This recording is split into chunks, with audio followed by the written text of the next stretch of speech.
72 घंटे के बाद मणिपुर से राहुल गांधी की भारत जोड़ो न्याय यात्रा की शुरुआत होनी है। लेकिन 72 घंटे पहले ऐसा लगता कि बीजेपी की तमाम कोशिशों के बावजूद आखिरकार वही हो गया है जिस बात का बीजेपी को डर था। और पूरी तरह से इस खबर ने, जो खबर मैं आपके सामने रखने जा रहा हूं, पूरी तरह से इस खबर ने डबल इंजन की पोल खोल करके रख दी है। पिछले 8 महीने से मणिपुर जल रहा है और उस जलते हुए मणिपुर को लेकर के प्रधानमंत्री नरेंद्र मोदी के कितने वक्तव्य आए हैं, कितने बयान आए हैं, कितनी बार, कितनी मिनट के लिए नरेंद्र मोदी बोले हैं, तो उंगलियों पर गिना जा सकता है। और अभी तक शांति स्थापित होने में वहां पर सरकार कामयाब नहीं हो पाई है। बीच बीच में खबरें आती कि सामान्य हो गया है, ठीक हो गया है, लेकिन फिर से खबरें आती हैं कि इतने जिलों में कर्फ्यू लग गया है, ये हो गया है और ये हो गया है। अब राहुल गांधी की यात्रा शुरू होनी है। 14 तारीख सुबह से राहुल गांधी की यात्रा शुरू होनी है और उससे 72 घंटे पहले मणिपुर के अंदर 4 और लोगों को कत्लेआम कर दिया गया है। लेकिन यह खबर कहीं नहीं है, इस खबर पर कोई डिबेट नहीं है, इस खबर पर कोई चर्चा नहीं है। सोचिए कितना बड़ा थ्रेट है ये।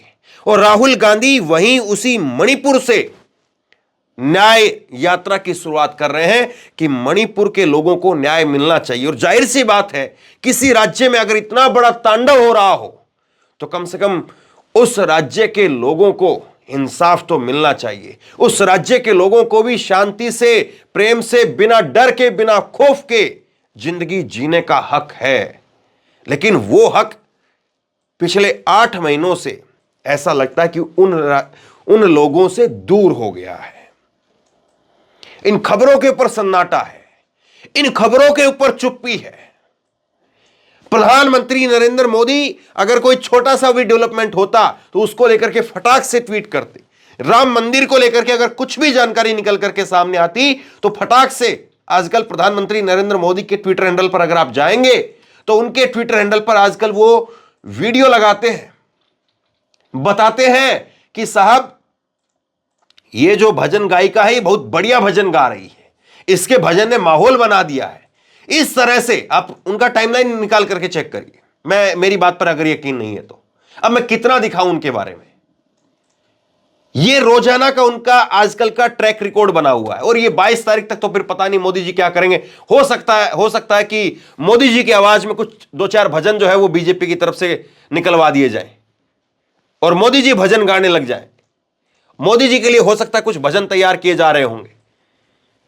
लेकिन मणिपुर के लिए क्या तैयारी है, मणिपुर पर सरकार क्या बोलती है, यह ढूंढने से आपको नहीं मिलता है। मणिपुर के अंदर फिर से कत्लेआम हुआ। जंगल में लकड़ी बीनने गए 4 लोगों की हत्या। राज्य में हिंसा भड़कने के आसार। एक बड़ी यात्रा राहुल गांधी की होनी है और उस यात्रा से पहले फिर से कत्लेआम की खबरें वहां से आ रही हैं। राज्य में कर्फ्यू लगाया गया कई जगह पर और फिर से राज्य के अंदर हिंसा भड़कने के आसार बन गए हैं। इससे ज्यादा दर्दनाक और कुछ नहीं हो सकता है, इससे ज्यादा खतरनाक और कुछ नहीं हो सकता है। लेकिन इन खबरों पर जबरदस्त चुप्पी है। मणिपुर में हिंसा जारी, बाप बेटे समेत 4 लोगों की हत्या के बाद में हड़कंप, ऐसे दिया गया वारदात को इंतजाम। तो ये खबरें केवल और केवल वेबसाइटों के ऊपर हैं जो मैं आपको दिखा रहा हूं, जिनका स्क्रीनशॉट मैं आपको दिखा रहा हूं। और वो इसलिए दिखा रहा हूं ताकि आप यकीन कर पाए कि हां ऐसा हुआ है। कत्लेआम के फिर से हिंसा भड़कने के आसार वहां पर पूरी तरह से बन गए हैं।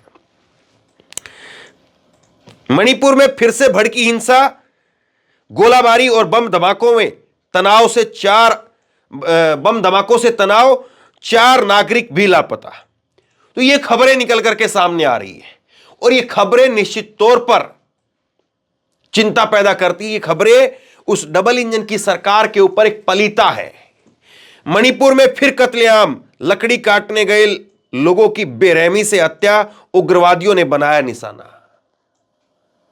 तो ये खबरें निकल करके सामने आ रही है, इन खबरों को लेकर के लेकिन चुप्पी है। अब इस पर डिटेल में मैं बात करूंगा, लेकिन आपको एक दो खबर और दिखा देता हूं। कभी किसी को लगे कि भाई आज अचानक से हो गया, वरना वहां पर तो पता नहीं क्या सन्नाटा है, क्या शांति है वहां पर, तो क्या खुशहाली है वहां पर। तो ये कुछ दिन पहले की ही क्विंट की खबर आप देखिए। मणिपुर में नए साल पर हिंसा, 4 लोगों की मौत, घाटी में 5 जिलों में कर्फ्यू। तो पिछला पूरा साल तकरीबन 3 मई से वहां पर हिंसा का दौर शुरू हो गया था। पिछला पूरा साल तकरीबन हिंसा की चपेट में चढ़ गया मणिपुर के लोगों के लिए। और इस साल का स्वागत भी फूल गुलाबों से नहीं, बल्कि इस साल का स्वागत भी मणिपुर के लोगों के लिए एक दुखदाई रहा। और वही खबरें जो पिछले 1 साल से वो लोग भुगत रहे हैं, पिछले खबरें हैं आपके लिए और हमारे लिए तो खबरें के तौर पर हो सकते हैं, लेकिन उन लोगों के लिए यही अब जिंदगी हो गई है। और ये कोई सीरिया, जापान, पता नहीं, और यूक्रेन में, रसिया में नहीं हो रहा है ये कहीं पर, ये हमारे प्यारे देश भारत में हो रहा है। और अगर इस प्यारे देश में, आपके घर में, अगर एक कमरे में इतनी, अगर वहां पर आगजनी हो रही है, तोड़फोड़ हो रही है, और अगर आपको लगता है कि नहीं कुछ दिक्कत नहीं है, मंदिर बन ही रहा है, विकास हो ही रहा है, 3 ट्रिलियन इकोनॉमी बनी रही है, विश्वगुरु बनी गए हैं, मोदी जी का डंका बज ही रहा है, अगर ये सब कुछ हो रहा है, तो फिर आपको अगर नहीं फर्क पड़ता है तो फिर क्या ही कहें आपको। क्योंकि मुझे तो लगता है कि अगर हम एक परिवार है, पूरा देश, और एक परिवार के नाते अगर आप ये सोचे कि पूरे परिवार में, पूरा घर, जैसे कि एक घर में 2 कमरे होते हैं, 4 कमरे होते हैं, तो अगर एक कमरे के अंदर आप रह रहे हैं और आपके कमरे में अगर शांति है, सब कुछ खुशहाली है, और आप बैठ करके केक काट रहे हैं, जन्मदिन मन रहा आपके घर में, आपके कमरे के अंदर, और अगर बगल वाले कमरे में भाई बहन लड़ रहे हैं, या छोटे जो है वो भाई और उसकी बीवी, उनके आपस में लड़ाई हो रही है, या दूसरे बगल वाले कमरे में माता पिता की लड़ाई हो रही है, तो फिर अगर आप आराम से अपना जन्मदिन एंजॉय कर सकते हैं, आपको लगता है कि नहीं पता नहीं चलने दो, इनका रोज का है, तो फिर आपके लिए जो है वो कोई ज्यादा बड़ी बात नहीं है। लेकिन अगर आपको लगता है कि नहीं, अगर कोई खुशी का मौका है तो सबके लिए हो, और अगर कुछ दुख की बात है तो सबके लिए हो, तो फिर ये खबर जो है वो आपको चिंता जरूर पैदा कर रही होगी। ये खबर आपके लिए जरूर इस तरह से सोचने को मजबूर करती होगी। पिछले साल का आंकड़ा बताऊं मैं आपको, पिछले साल का आंकड़ा 2013 मई 3 से ही जो है ये हिंसा की शुरुआत हुई यहां पर, और पिछले साल का जो सरकारी आंकड़ा है कम से कम, वो ये बताता है कि करीब 200 लोगों की मौत हो चुकी है। 60,000 से ज्यादा लोग, 60,000 लोग किसको कहते हैं? 60,000 लोग। कहीं पर भी अगर कोई रैली होती है, उसमें अगर 60,000 लोग आ जाए तो कहेंगे हजारों लोग आए थे। अब 60,000 से ज्यादा लोग जो है विस्थापित हैं, अपने घरों को छोड़ करके जा चुके हैं, शिविरों में जिंदगी काट रहे हैं। अब बताइए, उनके पासपोर्ट की, उनकी नागरिकता की उतनी ही कीमत है जितनी आपकी और हमारी है। वो उतने ही बड़े भारतीय जितने आप और हम हैं। लेकिन कितनी उनकी परवाह कोई कर रहा है, कितनी उनके बारे में कोई चिंता कर रहा है। और यह हालत तो तब है जब बीजेपी ने पूरी कोशिश की होगी कि किसी भी तरीके से 14 तारीख तक शांति रहे।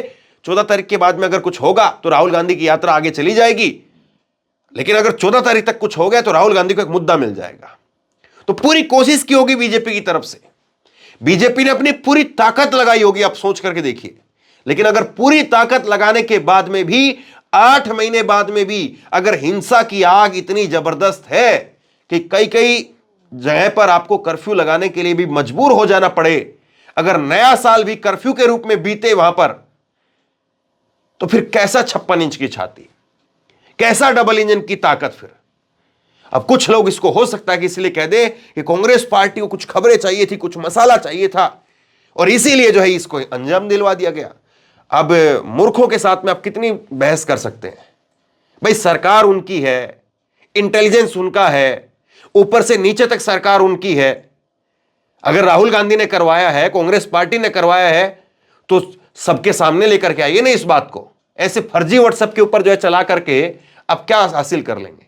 फर्जी व्हाट्सएप पर कहकर के कि राहुल गांधी ने ऐसा करवाया है क्योंकि यात्रा से पहले उसको माहौल बनाना था, राहुल गांधी ने इसलिए ऐसा करवाया क्योंकि भाषणों के अंदर मोदी को टारगेट करना था।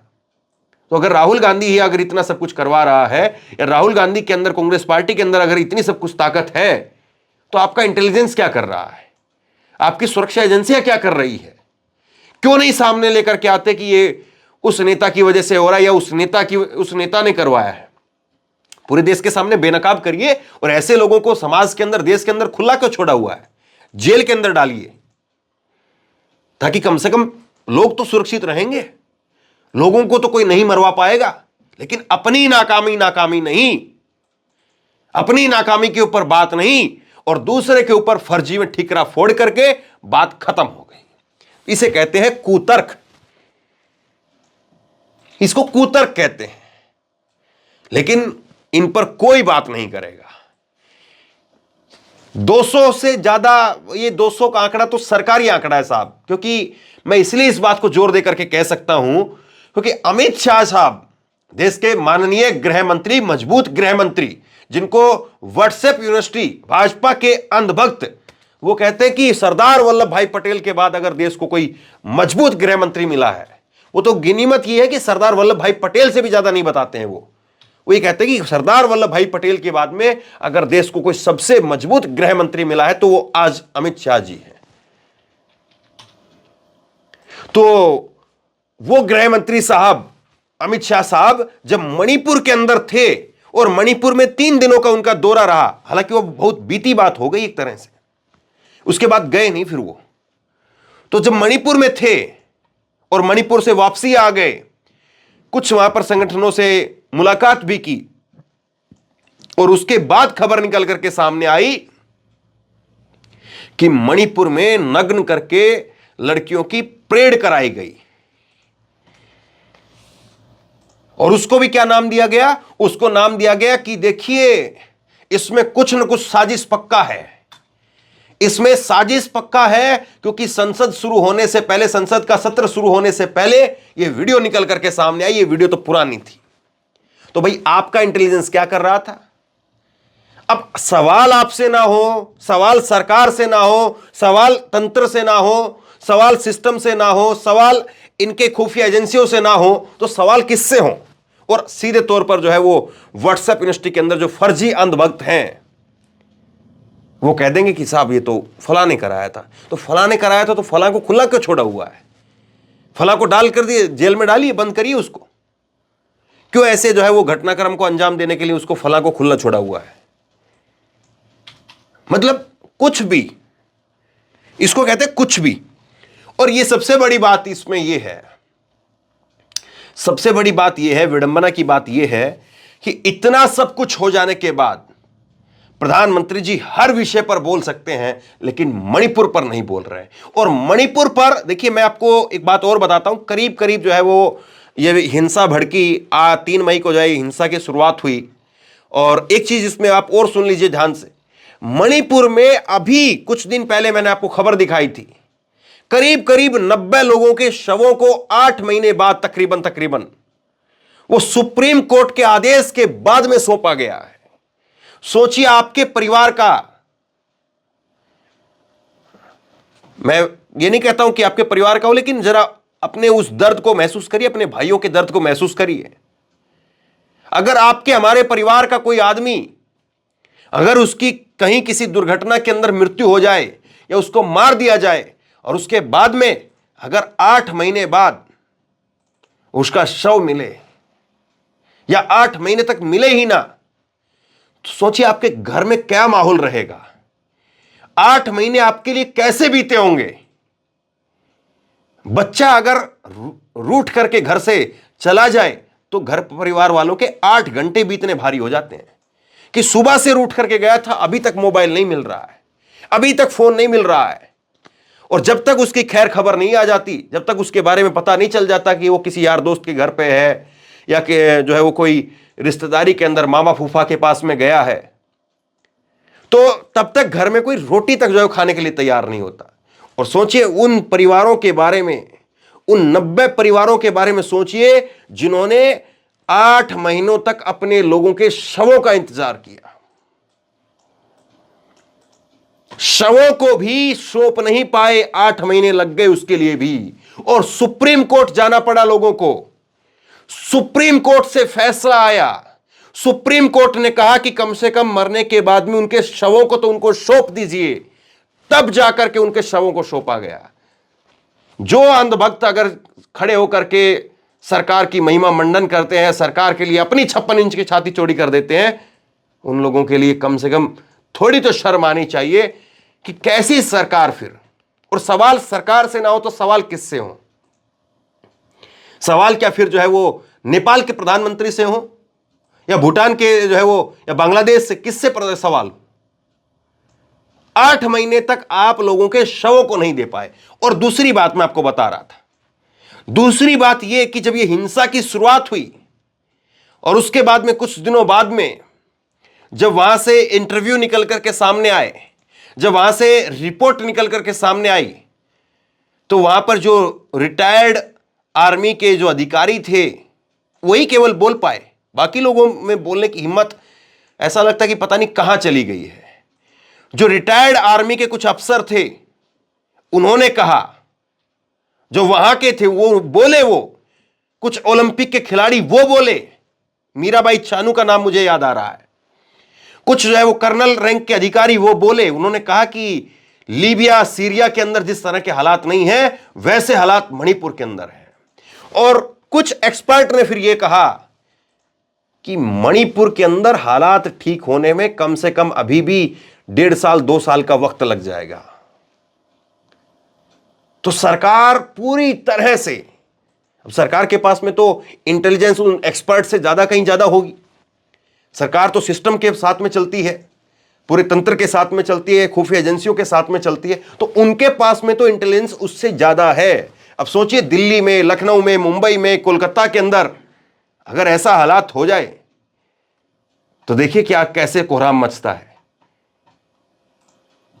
अगर दिल्ली के एक कोने के अंदर भी ऐसे हालात हो जाएं तो देखिए पूरी दिल्ली कैसे ठप हो जाती है। लेकिन वो पूरा मणिपुर, वो और कई जिले तो ऐसे हैं जो खास तौर पर जो है लगातार, बिष्णुपुर है, बिलासपुर है, चूराचांदपुर है, कई जिले तो ऐसे हैं जो इम्फाल के आसपास के कुछ इलाके जो जबरदस्त तरीके से हिंसा की चपेट में है। लेकिन वहां यात्रा निकालने की बात होती है तो उसको परमिशन नहीं, उसके लिए कहते कि परमिशन नहीं है, 1000 लोग से ज्यादा लोग नहीं आएंगे। तो ये चीजें जब निकल करके सामने आती है तो अपने आप में बहुत सारे सवाल खड़े होते हैं। अपने आप में सरकार के सामने एक ऐसा आईना आकर के खड़ा हो जाता है कि सरकार चाहकर भी अपनी आंखें खोल करके अपने चेहरे को उसमें नहीं देख पाती है। और वो अंधभक्त, वो फर्जी ब्रिगेड जो केवल और केवल जो है वो झूठ के सहारे, प्रोपगंडे के सहारे वाहवाही में लगी हुई है, या जो लोग जिनको लगता है कि बस ये 370 हो गया, 3 तलाक हो गया, राम मंदिर हो गया तो बस और कुछ नहीं चाहिए, उन लोगों के लिए शायद मणिपुर कुछ मणिपुर नहीं होगा। लेकिन जो लोग इस देश को खुशहाल देखना चाहते हैं, जो लोग इस देश को आगे बढ़ता हुआ देखना चाहते हैं, जो लोग इस देश से मोहब्बत करते हैं, उनके दिल में तो दर्द जरूर होता होगा। क्योंकि अगर परिवार के अंदर अगर किसी को भी तकलीफ होती है तो यकीनी तौर पर पूरे परिवार को तकलीफ होती है। जो इंसान अपने आप में ही इतना खोया हुआ है, इतना डूबा हुआ है कि उसको अपने शरीर की सुध-बुध नहीं है, वो तो दूसरे की क्या ही महसूस करेगा। लेकिन अगर कोई जीता जागता स्वस्थ आदमी है तो कम से कम अगर परिवार में किसी को तकलीफ हो रही है, दुख हो रही है, तो उसको जरूर तकलीफ होगी। शेयर कीजिए इस खबर को, लोगों तक पहुंचाइए, जरूरी खबर है। और अगर आप लोग बात नहीं करेंगे तो फिर कौन करेगा। और इसी तरह की तमाम खबरों के लिए ऑनलाइन न्यूज इंडिया को सब्सक्राइब कीजिए, साथ में जो बेल आइकन है घंटी उसको जरूर दबाइए, ताकि जैसे कोई खबर अपलोड करें उसकी नोटिफिकेशन सीधे सबसे पहले आपको मिल सके। अगर ये वीडियो फेसबुक पर देख रहे हैं तो फेसबुक पर हमारे पेज को लाइक कीजिए, फॉलो कीजिए और इस खबर को शेयर कीजिए। आपका बहुत बहुत धन्यवाद।